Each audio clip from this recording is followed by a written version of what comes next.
गुरु के आरती उतारबै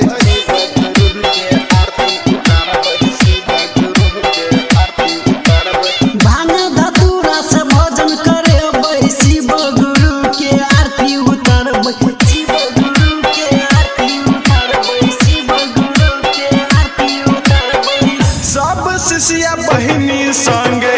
चर्चा में देबै सब शिष्या बहिनी संगे चर्चा में जेबै हो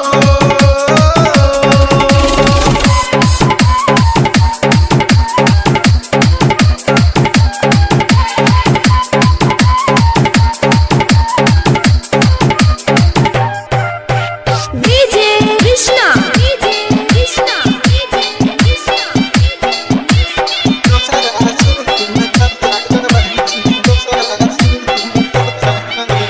पहिला सूत्र में दया मंगै छी दोसरा सूत्र में चर्चा करै छी